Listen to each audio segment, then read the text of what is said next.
Amin. Haleluya, haleluya, haleluya. Sama-sama bilang sama saya bangga punya Tuhan Yesus.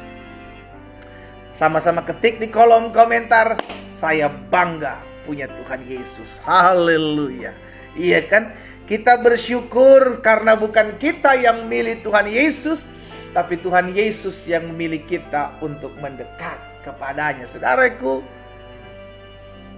kita adalah orang-orang yang patut bersyukur karena kita diselamatkan. Bukan karena apa yang kita buat. Kita diselamatkan bukan karena perbuatan baik kita. Kita diselamatkan bukan karena amal ibadah kita. Kita diselamatkan oleh karena Yesus mengasihi saudara dan saya. Sama-sama taruh tangan kanan kita di dada. Sama-sama bilang sama saya, Tuhan Yesus mengasihi saya. Sama-sama bilang sama saya, Tuhan Yesus mengasihi saya. Amin. Haleluya. Pagi hari ini kita ambil Alkitab kita bersama-sama. Kita akan kembali merenungkan firman Tuhan, saudara yang dikasih dalam Tuhan. Hari ini kita sudah masuk dalam Keluaran pasalnya yang ke-21, ayat yang ke-12 kita mulai. Karena ayat pertama dan sampai dengan ayat 11 saya sudah bagikan kemarin, ya kan? Jadi bagi Bapak Ibu yang ketinggalan pembahasan dari kitab Kejadian sampai dengan Wahyu, kita sudah ada di Keluaran pasal 21. Bagi Bapak Ibu yang kemarin ketinggalan bahasannya apa, saya sudah bagikan di akun YouTube channel saya, Glenn Latuheru. Bapak Ibu bisa lihat di sana, bisa kita sama-sama kembali dan belajar dan kembali menggali kebenaran firman Tuhan, ya. Dan hari ini dalam Keluaran pasal yang ke-21 ayat yang ke-12 sampai dengan ayat 36 sampai dengan ayat terakhir dari Keluaran pasal 21. Kemarin kita belajar tentang apa yang menjadi hak orang-orang Ibrani sebagai budak, ya, dan apa yang menjadi kewajiban dari tuan-tuan mereka yang mengambil orang-orang ini sebagai budak. Kita sudah sampaikan di sana, ya kan, kita belajar di sana. Dan hari ini kita masuk dalam Keluaran pasal yang ke-21 ayat yang ke-12 selanjutnya, berarti sampai dengan ayat yang terakhir, yakni ayat 36. Kita lihat apa yang kita dapati dari perikop ini, ya saudara. Kita lihat sama-sama Keluaran 12 ayat 21, Keluaran 21 ayat 12 sampai 36. Siapa yang memukul seorang sehingga mati, pastilah ia dihukum mati. Tetapi jika pembunuhan itu tidak disengaja, melainkan tangannya ditentukan Allah melakukan itu, maka aku akan menunjukkan bagimu suatu tempat kemana ia dapat lari. Tetapi apabila seorang berlaku angkara terhadap sesamanya hingga ia membunuhnya dengan tipu daya, maka engkau harus mengambil orang itu dari mezbahku supaya ia mati dibunuh. Siapa yang memukul ayahnya atau ibunya pasti ia dihukum mati. Siapa yang menculik seorang manusia, baik ia telah menjualnya, baik orang itu masih terdapat padanya, ia pasti dihukum mati. Siapa yang mengutuki ayah dan ibunya, ia pasti dihukum mati. Apabila ada orang bertengkar dan yang seorang memukul yang lain dengan batu atau dengan tinjunya sehingga yang lain itu memang tidak mati tetapi terpaksa berbaring di tempat tidur, maka orang yang memukul itu bebas dari hukuman. Jika yang lain itu dapat bangkit lagi dan dapat berjalan di luar dengan memakai tongkat, hanya ia harus membayar kerugian orang yang lain itu karena terpaksa menganggur dan menanggung pengobatannya sampai sembuh. Apabila seorang memukul budaknya, laki-laki atau perempuan dengan tongkat sehingga ia mati karena pukulan itu, pastilah budak itu dibalaskan. Hanya jika budak itu masih hidup sehari dua, maka janganlah dituntut belanya sebab budak itu adalah miliknya sendiri. Apabila ada orang berkelahi dan seorang dari mereka tertumbuk kepada seorang perempuan yang sedang mengandung, sehingga keguguran kandungan tetapi tidak mendapat kecelakaan yang membawa maut, pastilah ia didenda sebanyak yang dikenakan oleh suami perempuan itu kepadanya, dan ia harus membayarnya menurut putusan hakim. Tetapi jika perempuan itu mendapat kecelakaan yang membawa maut, maka engkau harus memberikan nyawa ganti nyawa, mata ganti mata, gigi ganti gigi, tangan ganti tangan, kaki ganti kaki, lecur ganti lecur, luka ganti luka, bengkak ganti bengkak. Apabila seorang memukul mata budaknya laki-laki atau mata budaknya perempuan dan merusakkannya, maka ia harus melepaskan budak itu sebagai orang merdeka, sebagai pengganti kerusakan matanya itu. Dan jika ia menumbuk sampai tanggal gigi budaknya laki-laki, gigi budak perempuan, maka ia harus melepaskan budak itu sebagai orang merdeka, pengganti kehilangan giginya itu. Apabila seekor lembu menanduk seorang laki-laki atau perempuan sehingga mati, maka pastilah lembu itu dilempari mati dengan batu dan dagingnya tidak boleh dimakan. Tetapi pemilik lembu itu bebas dari hukuman.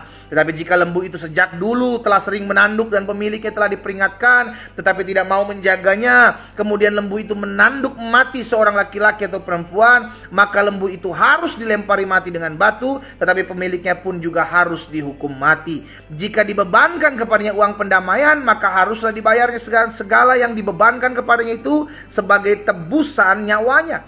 Kalau ditanduknya seorang anak laki-laki atau perempuan, maka pemiliknya harus diperlakukan menurut peraturan itu juga. Tetapi jika lembu itu menanduk seorang budak laki-laki atau perempuan, maka pemiliknya harus membayar 30 shekel perak kepada tuan budak itu, dan lembu itu harus dilempari mati dengan batu. Apabila seorang membuka sumur, apabila seorang menggali sumur dan tidak menutupnya, dan seekor lembu atau keledai jatuh ke dalamnya, maka pemilik sumur itu harus membayar ganti kerugian. Ia harus mengganti harga binatang dengan uang kepada pemiliknya, tetapi binatang yang mati itu menjadi kepunyaannya. Apabila lembu seorang menanduk lembu orang lain sehingga mati, maka lembu yang hidup itu harus dijual, uangnya dibagi, dan binatang yang mati itu pun harus dibagi juga. Tetapi jika lembu itu terkenal telah sering menanduk sejak dahulu, dan walaupun demikian pemiliknya tidak mau menjaganya, maka ia harus membayar ganti kerugian sepenuhnya. Lembu ganti lembu, tetapi binatang yang mati itu menjadi kepunyaannya. Saudara yang dikasih dalam Tuhan, ini merupakan hukum yang ditetapkan bangsa Israel, yang ditetapkan Tuhan, yang untuk disampaikan kepada bangsa Israel. Apa yang terjadi jika sampai ada korban nyawa. Ya, jadi seluruh peraturan terkait dengan kekerasan dalam kehidupan keseharian. Makanya di ayat 24, saudara yang dikasih dalam Tuhan, coba saudara lihat ya, ayat 24 dan 25. Hukum kekerasan dibalas dengan kekerasan. Mata ganti mata, gigi ganti gigi, tangan ganti tangan, ya kan? Kaki ganti kaki, lecur ganti lecur, luka ganti luka, bengkak ganti bengkak. Jadi hukum kekerasan dibalas dengan kekerasan. Itulah hukuman yang harus ditimpakan kepada orang yang melakukan. Intinya begini saudara, setiap orang bertanggung jawab terhadap setiap perbuatannya. Hukum itu diberlakukan.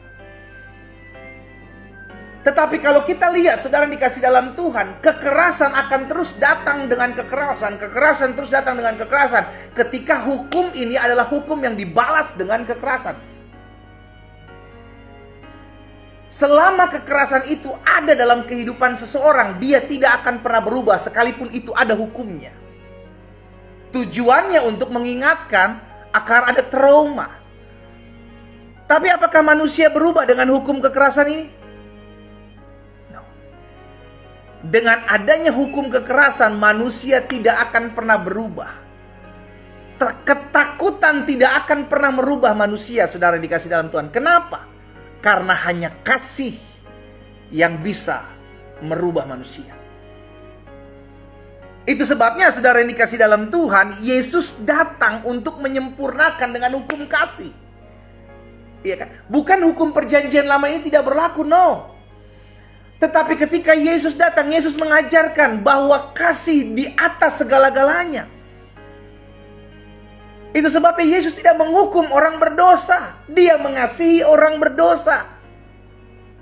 Kenapa? Karena orang berdosa tidak akan pernah berubah ketika menerima hukuman. Orang berdosa berubah ketika menerima kasih. Yang Allah kehendaki bukanlah kematian orang fasik. Yang Allah kehendaki bukan kematian orang berdosa. Yang Allah kehendaki adalah pertobatannya. Bagaimana caranya? Ketika mereka dikasihi oleh kasih Allah. Saudara lihat kisah Saulus. Seorang yang menganiaya jemaat Tuhan.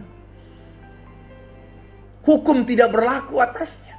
Tetapi ketika dia mengalami perjumpaan pribadi dengan Yesus, dia dikasihi oleh Yesus. Maka perubahan terjadi. Saudara lihat Zakheus. seorang pemungut cukai. Semua orang menjauhi dia. Tapi ketika Yesus datang, Yesus mau menumpang dalam rumah Zakheus. Saat itu juga Zakheus diubah oleh karena kasih Allah kepada dia. Saudara ingat bagaimana kisah perempuan yang kedapatan berzina. Ketika semua orang akan melempari dia dengan batu. Yesus tidak menghukum dia, tapi Yesus berkata, pergilah dan jangan berbuat dosa lagi. Aku pun tidak akan menghukum engkau. Apa yang terjadi? Perempuan ini bertobat dan dia melayani Tuhan. Kekerasan hanya akan melahirkan kekerasan. Karena ketika kita memperlakukan seseorang dengan kekerasan, maka akan timbul kepahitan, akan timbul luka, akan timbul sakit hati. Tetapi ketika kita menyikapi orang yang keras dengan hati yang penuh dengan kasih, ibarat seorang yang sedang terbakar kita siram dengan air. Saudara yang dikasih dalam Tuhan, itu sebabnya Yesus datang untuk menyempurnakan dengan hukum kasih. Coba saudara lihat dalam Matius 5 ayat 38 dan ayat 39. Matius pasal 5 ayat 38 dan 39. Kamu telah mendengar firman, mata ganti mata, gigi ganti gigi. Dibalas gitu loh saudara. Kejahatan dibalas dengan kejahatan, kekejaman dibalas dengan kekejaman. Tapi Yesus bilang begini, tetapi aku berkata kepadamu, jangan kamu melawan orang yang berbuat jahat kepadamu, melainkan siapapun yang menampar pipi kananmu, berilah juga kepadanya pipi kiri. Ada orang yang berbuat jahat kepada kita. Sudah dikasih dalam Tuhan Yesus sudah mengajarkan hukum kasih yang melampaui hukum Taurat. Kenapa? Karena hanya kasih yang dapat merubah seseorang. Yesus adalah Allah yang tahu merubah karakter seseorang. Makanya engkau istri-istri, engkau suami-suami yang menghendaki pasangan hidupmu berubah, jangan dengan kasar. Gak akan pernah bisa. Oh, kalau dia kasar sama saya harus lebih kasar lagi pendeta. Saya kan suami, saya berhak dong pendeta. Istri juga gak mau kalah. Oh, saya juga capek ngurusin rumah tangga di rumah pendeta. Kalau engkau kasar dengan kasar, gak akan pernah ketemu jalan tengahnya saudara. Keras dengan keras tidak akan pernah bertemu. Tapi coba salah satu yang lebih waras gitu dalam tanda kutip ya saudara ya. Salah satu yang lebih rohani itu diam saja, berdoa saja. Lakukan apa yang menjadi bagianmu sebagai orang percaya dengan mengasihi. Saya percaya disitulah Roh Kudus akan berkarya. Disitulah Roh Kudus akan menjamah. Setiap orang yang keras hatinya, perdebatan, pertikaian tidak akan pernah memenangkan jiwa. Yang timbul hanya kepahitan, kebencian satu terhadap yang lain. Tapi coba kita praktekkan kasih dalam keseharian kita, orang akan melihat kok. Dari buahnya lah seseorang bisa dilihat. Yesus mengajarkan melampaui apa yang menjadi hukum, yakni dengan kasih. Engkau akan bisa merubah seseorang dengan mengasihi, bukan dengan kekerasan. Kekerasan yang dilahirkan hanya akan kekerasan yang baru, dengan kekerasan yang baru, dengan kekerasan yang baru. Ini gak akan pernah menyelesaikan masalah. Bahkan di atas kayu salib Yesus mengajarkan kepada setiap kita, ketika orang-orang Roma menyalibkan Yesus, dia bilang apa di atas kayu salib saudara? Ya Bapa, ampunilah mereka, sebab mereka tidak tahu apa yang mereka perbuat. Bayangkan, sudah begitu sadisnya diperlakukan. Yesus mengajarkan kepada setiap kita, anak-anaknya, ampunilah mereka, sebab mereka tidak tahu apa yang mereka perbuat.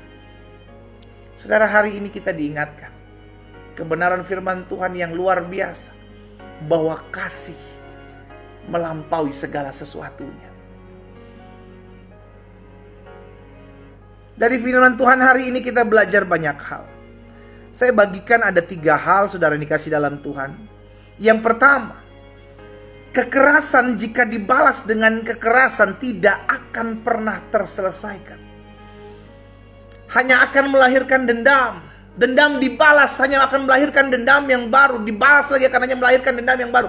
Jadi kekerasan jika dibalas dengan kekerasan hanya akan melahirkan kekerasan yang baru. Lalu apa yang harus dilakukan jika terus-menerus kekerasan ini lahir?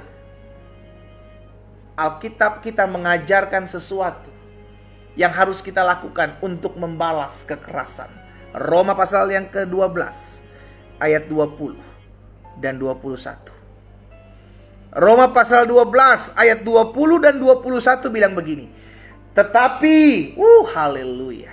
Jika seterumu, jika musuhmu, jika orang yang menganiayamu, jika orang yang menyakitimu itu lapar, berilah dia makan. Jika ia haus, berilah dia minum. Dengan berbuat demikian, kamu menumpukan bara api di atas kepalanya. 21 perhatikan.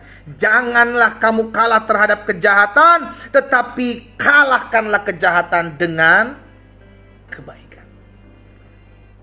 Itu ajaran firman Tuhan yang diajarkan buat hidup orang percaya lakukan. Bukan lagi membalas yang jahat dengan yang jahat. Udah habis saudara dikasih dalam Tuhan. Tidak ada hukum itu dalam hukum kasih.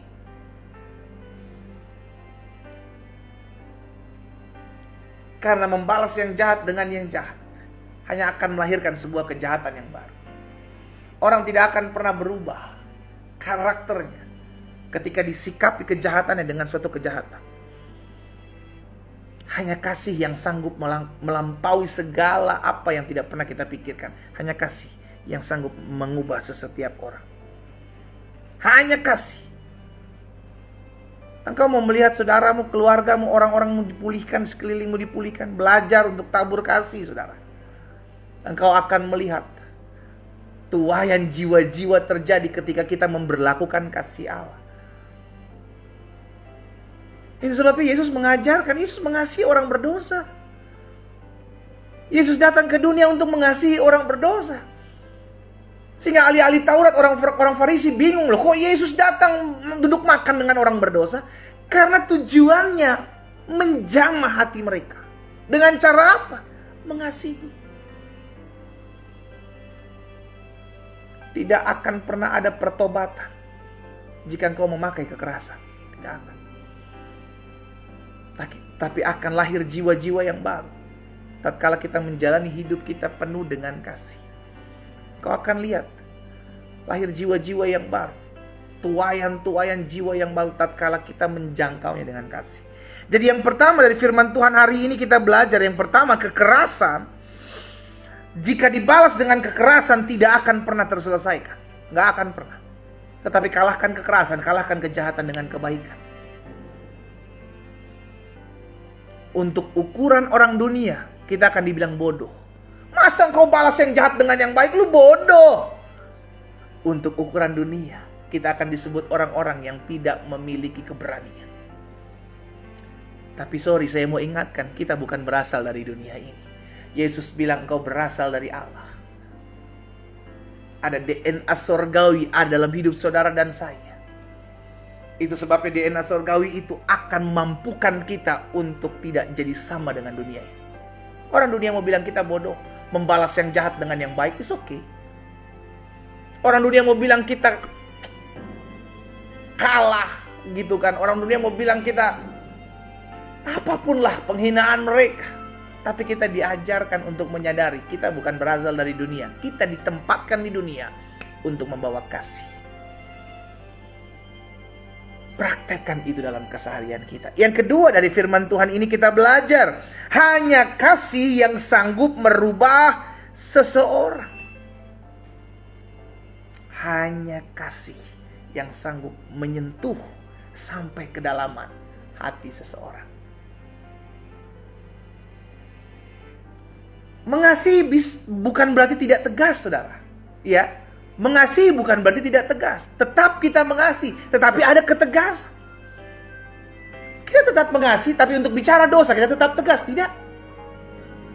Kita tetap tegur, tapi untuk mengasihi kita mengasihi. Kasihi jiwanya, benci dosanya. Jangan justru kita benci dosanya sama orang-orang yang kita benci, jangan. perjuangan kita bukan melawan darah dan daging. Perjuangan kita melawan penghulu-penghulu jahat di udara. Roh-roh jahat di udara. Itu peperangan kita.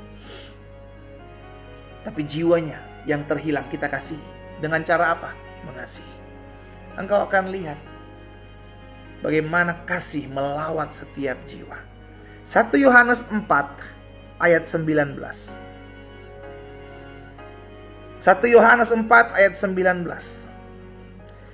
Kita mengasihi karena Allah lebih dahulu mengasihi kita. Tahukah saudara? Hanya orang-orang yang sudah mengalami kasih Allah dalam hidupnya yang bisa mengimpartasikan, melepaskan, mempraktekkan kasih itu kepada sesamanya. Kita gak akan pernah bisa memberikan sesuatu yang kita tidak punya. Kita gak akan pernah bisa menyatakan kasih Allah dalam hidup kita kepada orang lain kalau tidak terlebih dahulu kita terima kasih daripada Kristus dalam hidup kita. Gak akan pernah bisa. Itu sebabnya terlebih dahulu kita mesti miliki kasih Allah dalam Kristus Yesus. Kita terima. Ketika kita sudah terima, kita baru bisa keluarkan itu. Kita bagikan buat orang-orang di sekeliling kita. Makanya sulit untuk orang dunia yang belum kenal Yesus untuk mengasihi musuhnya. Gak akan pernah bisa. Kenapa? Karena kasih Allah dia tidak punya. Dia tidak memiliki kasih Allah. Yang ada hanyalah kebencian, kepahitan, luka. Hatinya penuh dengan kekecewaan. Gak akan pernah bisa. Karena dia belum mengalami kasih Allah dalam Yesus. Karena begitu besar kasih Allah kepada dunia ini. Sehingga ia mengaruniakan anak yang tunggal. Ia mengaruniakan, ia memberikannya. Kenapa? Karena kasihnya kepada dunia. Sehingga ketika kita menerima Kristus, yaitu pribadi yang mengasihi kita, disitulah kita bisa mengimpartasikan, bisa memberikan, bisa menyatakan, bisa membagikan kasih yang ada dalam kita, yang kita punya karena Yesus pada orang lain. Itu sebabnya kita mesti punya dulu Kristus dalam hati kita, baru kita bisa mengimpartan kasih Tuhan. Tanpa Kristus tidak ada orang yang bisa mengasihi musuhnya. Gak akan pernah bisa karena hanya Yesus. Hanya Yesus yang mengajarkan, kasihilah musuh. Gak ada. Jadi yang kedua saya pelajari dari firman Tuhan ini, kita belajar hanya kasih yang sanggup merubah seseorang.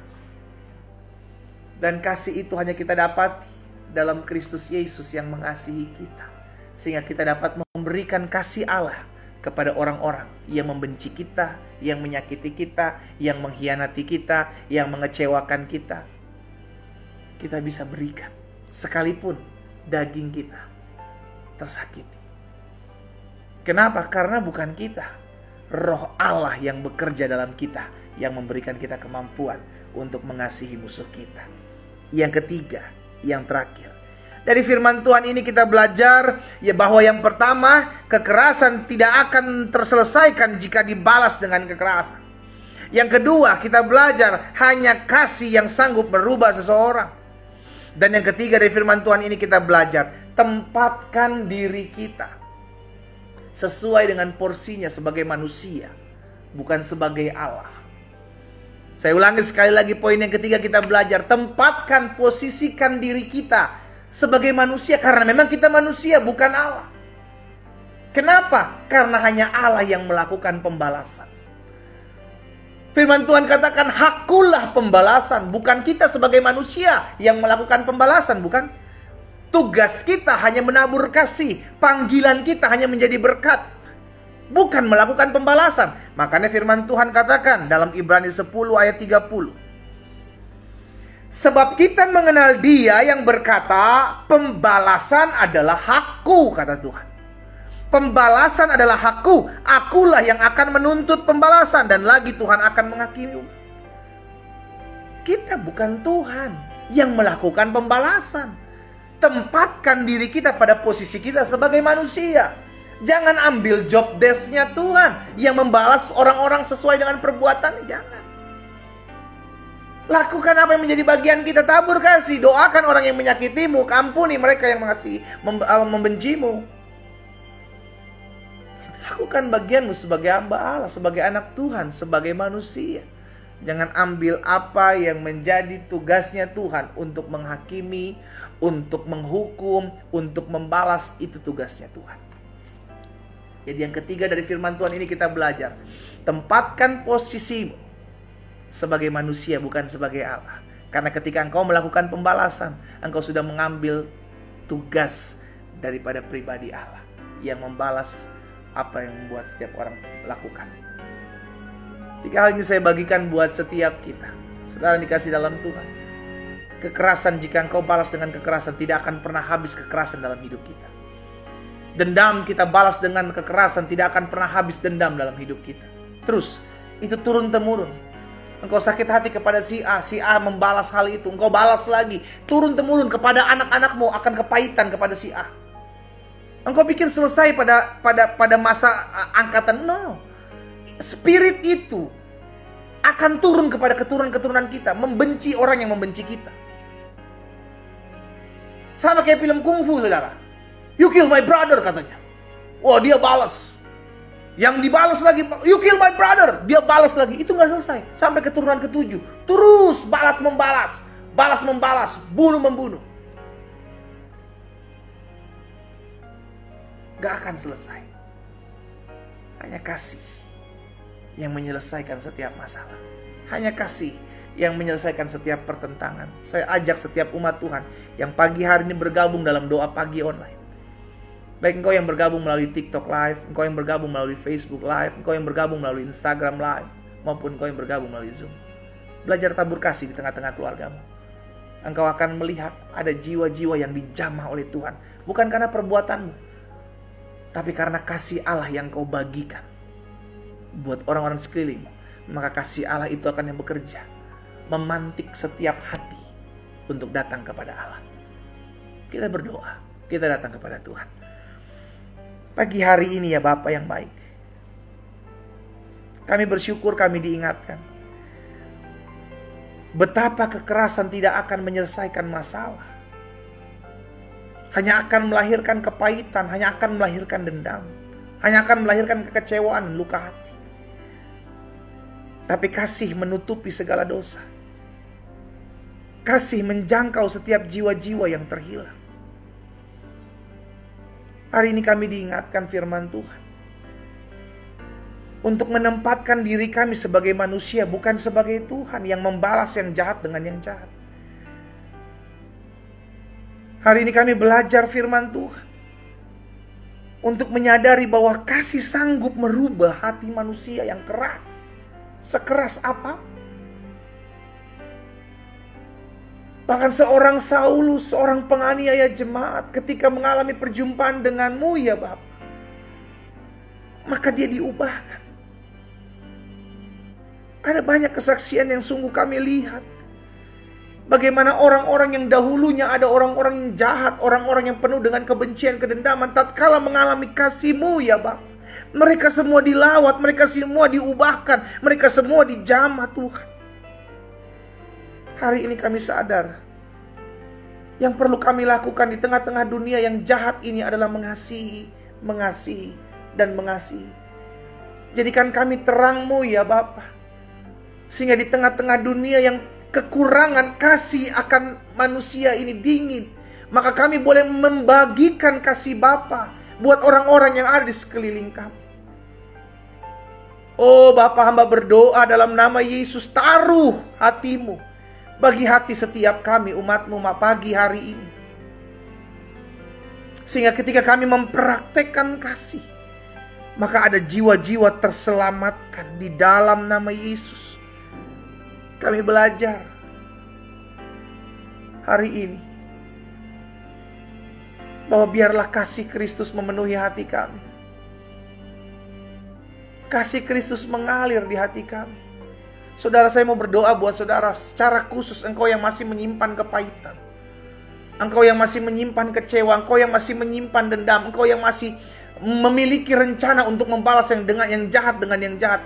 Hari ini jika engkau sadar dan jika engkau mau berubah oleh karena kasih Allah pagi hari ini melawat hidupmu, taruh tangan kananmu di dada. Taruh tangan kananmu di dada. Saya mau berdoa buat saudara. Bapa, hari ini hamba berdoa buat mereka yang membuka hati mereka pagi hari ini karena firman-Mu menjamah mereka. Mereka disadarkan bahwa membalas yang jahat dengan yang jahat bukanlah kehendak Allah.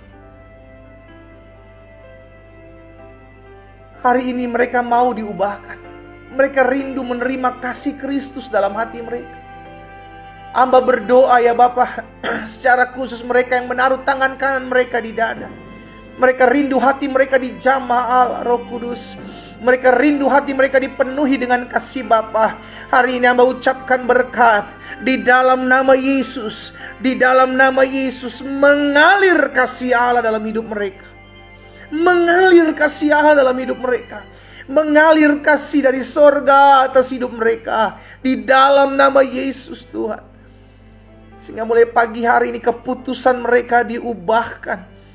Untuk mereka mau mengampuni, mengasihi orang yang pernah menyakiti mereka, orang yang mengecewakan, orang yang melukai mereka. Hari ini hamba berdoa ya Roh Kudus, jamah, pulihkan dalam nama Yesus. Sehingga setiap hati pagi hari yang dipenuhi dengan kebencian, kepahitan, luka, kekerasan, dipulihkan in Jesus mighty name. Dalam nama Yesus. Kasih Allah mengalir. Kasih Allah mengalir. Kasih Allah mengalir. Kasih Allah mengalir bagi kami semua pagi hari. Dalam nama Yesus. Terima kasih Bapa. Apa yang Tuhan taruh dalam hati hamba sudah hamba sampaikan buat umat. Kami rindu ada jiwa-jiwa yang diselamatkan oleh karena kami menabur kasih bagi mereka. Hamba membawa setiap pokok-pokok doa dari umat-Mu pagi hari ini dalam tangan Tuhan. Kami naikkan setiap doa-doa kami karena kami percaya bagi Yesus tidak ada perkara yang mustahil. Kami berdoa bagi Yesus tidak ada perkara yang tidak mungkin. Itu sebabnya pagi hari ini kami naikkan setiap pokok-pokok doa kami. Mereka yang berdoa buat rumah tangga mereka agar dipulihkan, biar Tuhan campur tangan. Tuhan lawat setiap hati. Mereka yang berdoa untuk mendapatkan pekerjaan hari-hari ini, kami sepakat Tuhan buka jalan dalam nama Yesus. Mereka yang berdoa untuk minta kesembuhan, mujizat terjadi dalam nama Yesus, terjadi lawatan kuasa Allah. Mereka yang berdoa agar ada jiwa-jiwa dalam keluarga mereka yang dijamah, dilawat, dipulihkan, terjadi dalam nama Yesus. Ketika kami mulai hidup dalam kasih Allah, dalam nama Yesus. Hamba berdoa dan hamba ucapkan berkat. Secara khusus Tuhan memberkati dan memulihkan setiap ekonomi anak-anak Tuhan. Mereka yang terlilit utang piutang, mereka yang rindu untuk ekonominya dipulihkan. Hari ini hamba berdoa. Di dalam nama Yesus Tuhan campur tangan, anugerah-Mu ada atas setiap usaha, pekerjaan, bisnis mereka. Bahkan apa yang mereka rindukan, Tuhan campur tangan di dalam nama Yesus. Terima kasih Bapa. Pada akhirnya pagi hari ini kami berdoa secara khusus. Menyerahkan setiap orang-orang muda ke dalam tangan Tuhan. Bapa hamba berdoa biarlah orang-orang muda yang pagi hari ini mengikuti doa pagi secara online. Mereka mendengarkan firman-Mu. Biarlah masa muda mereka ditaburi, dipenuhi dengan kasih. Sehingga pada akhirnya mereka boleh memenangkan banyak jiwa-jiwa muda yang masih jauh dari Tuhan. Yang mungkin memiliki luka kepahitan terhadap orang tua, luka kepahitan terhadap keluarganya. Pakai orang-orang muda ini ya Bapa, di dalam nama Yesus untuk menjangkau teman-temannya, jiwa-jiwa muda yang lain. Dengan menabur kasih di dalam nama Yesus terjadi. Ini kami, pakai kami ya Tuhan. Ini kami, utus kami. Di dalam nama Yesus. Hamba juga berdoa kalau ada di antara mereka yang hari-hari ini mencari pasangan hidup, berdoa untuk mendapatkan pasangan hidup. Ataupun mereka yang hari-hari berdoa membawa hubungan mereka untuk masuk dalam jenjang yang lebih serius dalam pernikahan yang kudus dalam setiap rencana mereka. Hamba berdoa di dalam nama Yesus, Tuhan campur tangan. Tuhan campur tangan. Sehingga semua berjalan dalam kasih karunia dan anugerah Allah yang sempurna. Di dalam nama Tuhan Yesus. Terima kasih Bapa yang baik. Hari ini hamba berdoa. Menyerahkan juga ke dalam tangan Tuhan. Setiap jiwa-jiwa yang masih jauh dari Tuhan. Kami mau bawa nama-nama mereka dalam tangan Tuhan. Kami bawa mereka dalam doa-doa kami. Dan prakteknya kami akan mengasihi mereka agar mereka dijamah Roh Kudus. Kami doa ya Tuhan di dalam nama Yesus. Siapapun mereka yang pagi hari ini mengikuti live doa pagi, mungkin masih ragu akan keilahian, akan ketuhanan Yesus Kristus. Atau kami berdoa buat setiap mereka yang sudah jauh dari Tuhan. Hari ini kami ucapkan berkat Roh Kudus jamah dalam nama Yesus. Roh Kudus lawat dalam nama Yesus. Sehingga kasih mula-mula mengalir dalam hati dan hidup anak-anak-Mu yang terhilang.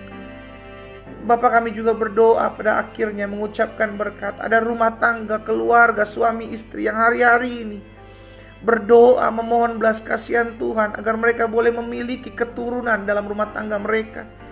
Kami sadar bahwa anak adalah titipan Tuhan. Itu sebabnya kami mau berdoa buat setiap pasangan suami istri yang saat ini merindukan keturunan dalam rumah tangga mereka. Jika itu adalah doamu, saudaraku, taruh tangan kananmu di dada. Jika engkau berdoa buat bersama-sama dengan suami, bersama-sama dengan istrimu bergandengan tangan, hamba berdoa bersatu hati dengan pasangan suami istri ini, Bapa. Di dalam nama Tuhan Yesus, biarlah Tuhan campur tangan dalam rumah tangga mereka. Hamba berdoa sehingga kandungan istri-istri dibukakan dalam nama Yesus. Bahkan kesehatan reproduksi suami dan istri diberkati Tuhan Yesus di dalam nama Yesus. Tuhan tolong. Makasih Bapa, menyerahkan pasangan suami istri dalam tangan Tuhan. Biar kepada mereka dianugerahkan, dipercayakan keturunan-keturunan ilahi yang takut akan Allah. Terima kasih. Pada akhirnya kami berdoa menyerahkan ke dalam tangan Tuhan yang kuat setiap apa yang menjadi kerinduan anak-anak Tuhan. Biar Tuhan campur tangan sesuai dengan waktu dan ketetapan Tuhan. Kami berdoa buat kota di mana kami tinggal. Kami berdoa buat kota kami karena kami percaya kesejahteraan kota ini adalah kesejahteraan kami. Kami ucapkan berkat buat kota di mana kami tinggal dalam nama Yesus. Tuhan tolong, Tuhan memberkati. Bahkan secara khusus kami berdoa ada kota-kota di mana di dalamnya ada oknum-oknum intoleran yang membuat anak-anak Tuhan Yesus sulit untuk beribadah. Hari ini kami satukan hati kami berdoa bagi mereka dalam nama Yesus. Kami berdoa biar Roh Kudus menjamah hati mereka. Biarlah mereka mengalami perjumpaan dengan Tuhan Yesus secara pribadi. Sehingga oknum-oknum intoleran, oknum-oknum yang seringkali menyusahkan anak-anak Tuhan beribadah di kota-kota kami datangkan kepada Tuhan. Dalam nama Yesus mereka dijamah Allah Roh Kudus. Dalam nama Yesus. Sehingga kota di mana kami tinggal, kami datang beribadah dengan sukacita, tidak kekurangan suatu apapun dalam nama Yesus Tuhan. Kami berdoa berkat-Mu ada atas kota-kota di mana kami tinggal. Hamba juga berdoa buat setiap anak-anak Tuhan yang mungkin tinggal di luar-luar negeri. Kota mereka, bangsa mereka diberkati Tuhan. Apapun yang mereka kerjakan di luar negeri sana diberkati Tuhan. Bangsa-bangsa diberkati Tuhan. Dalam nama Yesus. Berkat-Mu ada atas Indonesia Tuhan. Indonesia ekonominya maju, Indonesia ekonominya bertumbuh, Indonesia berkembang. Di dalam nama Yesus kami juga berdoa Tuhan memberkati pemimpin-pemimpin bangsa kami, Bapak Presiden, Wakil Presiden, jajaran menteri yang ada. Kami berdoa buat MPR, DPR di tingkat 1, DPR di tingkat 2. Kami berdoa buat Kapolri, Panglima TNI beserta jajarannya. Kami berdoa buat para gubernur, para bupati, para wali kota, para camat, lurah, RT, RW atas bangsa kami dalam nama Yesus. Para hakim, para jaksa kami serahkan dalam tangan Tuhan. Sehingga setiap pemimpin-pemimpin kami dalam mengambil keputusan diberikan hikmat, terlebih takut akan Tuhan. Engkau yang mengendalikan isi hati mereka Allah. Sehingga setiap keputusan yang mereka ambil biarlah membangun bangsa ini. Kami juga berdoa menyerahkan dalam tangan Tuhan yang kuat 2024. Biarlah Tuhan memberkati rencana adanya pesta demokrasi di bangsa kami. Kami berdoa dalam nama Yesus sehingga campur tangan Tuhan nyata. Ada keamanan, ada kedamaian, ada ketentraman, keadaan kondusif, keadaan aman. Setiap roh pemecah belah, roh adu domba atas bangsa kami patahkan. Dalam nama Yesus tidak berkuasa atas Indonesia. Bahkan kami berdoa ya Tuhan, berkati setiap mereka yang bekerja, KPU, Bawaslu, kami doa dalam nama Yesus. Biarlah Tuhan campur tangan partai-partai yang terpilih. Bahkan kami berdoa sehingga semua dalam kendali dan kuasa Allah dinyatakan. Oh, thank you Jesus. Kami berdoa ya Tuhan, berkat-Mu ada atas bangsa kami. Pada akhirnya kami bersyukur buat pagi hari ini, di hari terakhir di bulan Januari ini. Kami berterima kasih buat penyertaan Tuhan. Kami berterima kasih buat pertolongan Tuhan. Kami berterima kasih buat anugerah Tuhan sempurna atas kami. Pada akhirnya kami akan kembali dalam aktivitas kami masing-masing. Biarlah berkat Tuhan melingkupi kami. Kami hidup mempraktekkan kasih Tuhan. Sehingga melalui hidup kami ada banyak jiwa dilawat dan dijamah kasih Allah. Ini doa kami percaya apa yang kami doakan sudah kami terima. Semua kami hidup terpelihara dalam anugerah Tuhan. Kami pegang janji Tuhan. Kami tidak kekurangan suatu apapun yang baik. Dalam kami mengiring Tuhan. Di dalam nama Tuhan Yesus Kristus kami berdoa. Sama-sama kita katakan amin. Haleluya. Sepanjang hari ini kita hidup dalam berkat-berkat Tuhan. Sama-sama bilang sama saya, hari ini saya diberkati Tuhan. Sama-sama bilang sama saya, hari ini saya akan lihat mujizat. Amin. Sesuai dengan imanmu jadi padamu. Saudaraku, praktekkan kasih Allah dalam hidup kita. Kita sungguh akan melihat ada jiwa-jiwa dituai dalam hidup kita untuk kemuliaan Tuhan. Kita kembali ketemu besok pagi jam 4.30 waktu Indonesia bagian Barat. Pastikan setiap kita terus terkoneksi, terus terhubung, dan pastikan setiap kita terus hidup mempermuliakan nama Tuhan. Doa saya menyertai setiap kita. Selamat pagi, selamat beraktivitas. Tuhan Yesus memberkati. Shalom.